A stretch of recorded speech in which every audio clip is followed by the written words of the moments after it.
Hello everyone and welcome back to UGC NET mentor guys. NTA की तरफ से एक ऑफिशियल नोटिस आया है जिसको कि आज की इस वीडियो में हम गो थ्रू करेंगे। इससे पहले वीडियो में आगे बढ़े मैं आपको बता दूं कि मैंने अपने इसी चैनल पे एक मैराथन क्लास दे रखी है जिससे exam targeted most important topic आ रहे हैं। 5 स्टार रेटिंग वाले टॉपिक मैंने इस वीडियो में कवर कर रखे हैं। सो मेक श्योर आप इस वीडियो लेक्चर को जरूर देखें एग्जाम में जाने से पहले। और हम सभी एग्जाम को एनालाइज भी कर रहे हैं, तो आप एनालिसिस वाली वीडियोस को भी देख सकते हो। इन सभी एनालिसिस वीडियोस की मैंने प्लेलिस्ट बना दी है, तो प्लेलिस्ट वाले सेक्शन में जाकर के आप इन सभी लेक्चर्स को एट द सेम टाइम सभी लेक्चर्स देख सकते हो।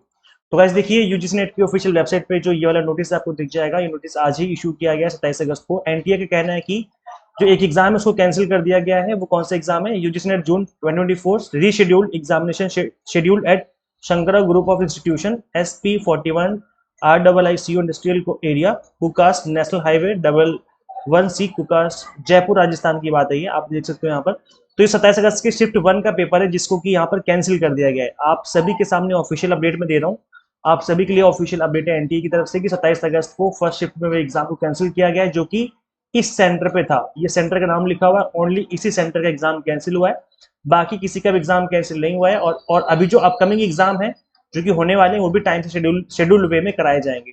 तो ये बोला गया कि एग्जाम क्यों कैंसिल हुआ है? Due to technical glitch occur during the examination process Shankara group of institution.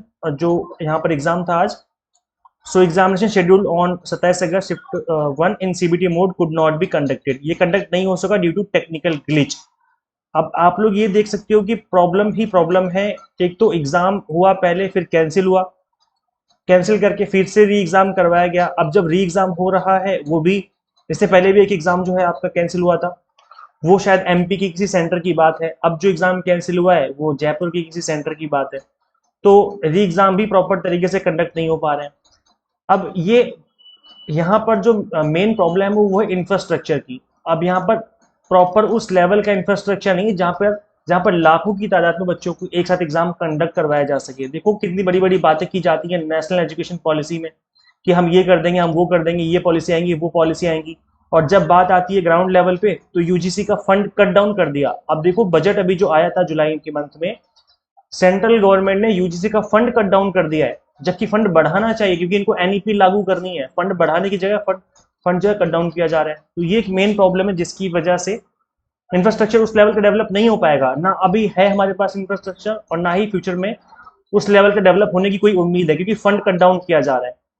तो ये एक मेन प्रॉब्लम है। ये सिर्फ एनटी की गलती नहीं है। आप अगर आप लोगों को लगता है कि एनटी की गलती है तो देखो, जो एग्जाम कंडक्टिंग बॉडी कहीं ना कहीं वही रिस्पॉन्सिबल मानी जाएगी। बट द प्रॉब्लम इज कि इंफ्रास्ट्रक्चर उस लेवल का नहीं है कि वो प्रॉपर तरीके से हर सेंटर पर प्रॉपर फंक्शनिंग के साथ आपको सिस्टम अवेलेबल करवाया जा सके। कोई ना कोई टेक्निकल इशू आ ही जाता है। तो ये सिर्फ एग्जाम कंडक्टिंग बॉडी की गलती नहीं है। इसके पहले जो सीबीएसई एग्जाम कंडक्ट करवाता था तब उस केस में एग्जाम ऑफलाइन मोड में होता था, इस वजह से वो प्रॉपर तरीके से एग्जाम ले रहे थे। सीबीएसई से पहले यूजीसी एग्जाम कंडक्ट करवाता था, तब भी एग्जाम प्रॉपर तरीके से हो रहे थे। तब इस वजह से प्रॉपर तरीके से होते थे बिकॉज एग्जाम ऑफलाइन हो रहा था, वो एक ही दिन एग्जाम हो जाता था और स्कूल में या किसी भी सेंटर में बिठा दो, एग्जाम करवा दो।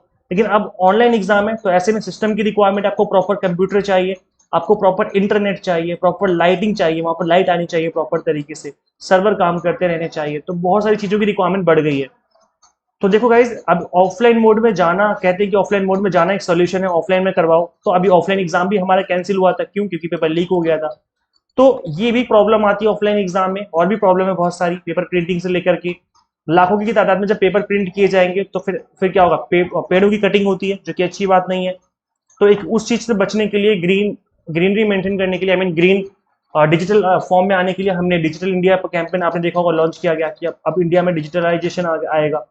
लेकिन इंफ्रास्ट्रक्चर उस लेवल का नहीं है। तो ऐसे में एक ही चीज की जा सकती है कि एजुकेशन फील्ड का फंड बढ़ाया जाए, ना सिर्फ यूजीसी का फंड बढ़ाया जाए बल्कि जो अदर चीजें हैं जो एजुकेशन से रिलेटेड हैं उन सभी का फंड में बढ़ावा किया जाए। मतलब फंड को इंक्रीज करना चाहिए, गवर्नमेंट को एक्स्ट्रा फंड देना चाहिए ताकि इंफ्रास्ट्रक्चर डेवलप किया जा सके।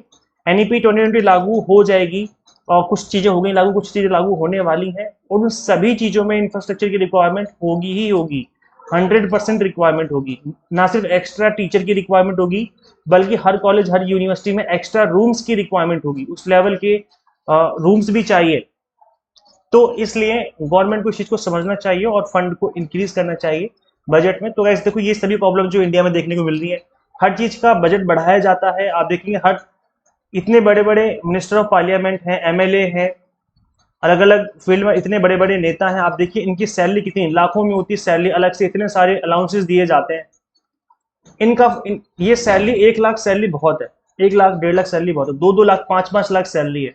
तो इनका फंड में कोई बड़ा, इनके फंड दिन पर दिन बढ़ाए जा रहे हैं। डियरनेस अलाउंस से महंगाई भत्ता दिन पर दिन बढ़ाया जा रहा है, हर किसी का महंगा भत्ता बढ़ाया जा रहा है, नई नई स्कीमें लाई जाती हैं एम्प्लॉयज के लिए कि ये बढ़ाओ वो बढ़ाओ, लेकिन एजुकेशन की फील्ड में इतना ध्यान नहीं है गवर्नमेंट का। गवर्नमेंट को एजुकेशन फील्ड में पैसे बढ़ाए जाने चाहिए, एक ये मांग है। और एनटीए को भी एक तरीके से और मजबूत और सशक्त बनाना चाहिए, जिससे कि प्रॉपर तरीके से एग्जाम कंडक्ट करवाया जा सके। तो गाइज यही अपडेट है, बाकी आपके क्या व्यूज हैं आप भी कमेंट करके बताइए। देखिए आज जब एज स्टूडेंट आप लोग इतनी मेहनत करते हैं, हम एज ए टीचर हमें बुरा लगता है, क्योंकि देखो हम तो एग्जाम देने नहीं जा रहे, बट हमने आप लोगों को पढ़ाया है, मेहनत करवाई है, हमने भी बराबर लग करके मेहनत करी है।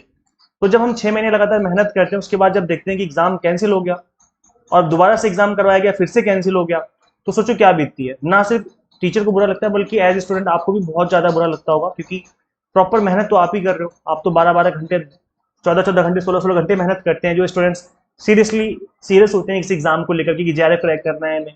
अब देखो ये पता प्रॉब्लम क्या है, ये सिर्फ एग्जाम कैंसिल की प्रॉब्लम नहीं है। आप देखेंगे हरियाणा पब्लिक सर्विस कमीशन जो था, इसके फॉर्म निकले हुए हैं, परमानेंट असिस्टेंट प्रोफेसर की पोस्ट निकली हुई है, लेकिन ड्यू टू एग्जाम कैंसिलेशन, आपका एग्जाम जो कैंसिल हुआ था, जब पेपर लीक हुआ था ऑफलाइन मोड वाला, अगर वो प्रॉपर तरीके से एग्जाम हो जाता, पेपर कैंसिल नहीं होता, तो आप सभी लोग एलिजिबल होते इसमें फॉर्म भरने के लिए, और फिर आपकी जॉब लग जाती, आपकी लाइफ सेट हो जाती। लेकिन क्योंकि पेपर ही कैंसिल हो गया, ना तो आपको सर्टिफिकेट मिला, ना ही आपका रिजल्ट आया, तो ना ही आप फॉर्म भर पाओगे, और ना आप फॉर्म भर पाओगे ना आपकी जॉब लगेगी। देख रहे हो, तो ये साइकिल बहुत लंबा है। हमको लगता है ऐसी छोटी सी बात है, पेपर कैंसिल हो गया तो क्या हो गया, हफ्ते भर बाद फिर से पेपर हो जाएगा, 15 दिन बाद 1 महीने में फिर से पेपर हो जाएगा। नहीं, ये आपको लग रहा है 15-20 दिन, 1 दिन, 1 महीने की बात है, ये सालों की बात है। आपकी लाइफ को 2 साल, 4 साल, 10 साल तक की पीछे धकेल दिया जाता है इस तरीके से पेपर कैंसिल किए जाते हैं।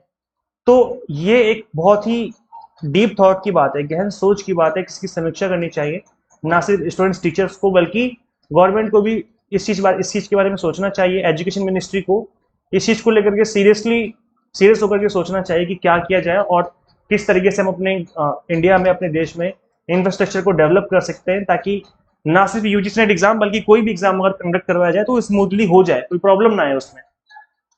तो ये है गाइस, बाकी आप लोग अपने व्यूज बताइए कि आप लोगों को क्या कहना है इस बारे में, आपके क्या व्यूज है।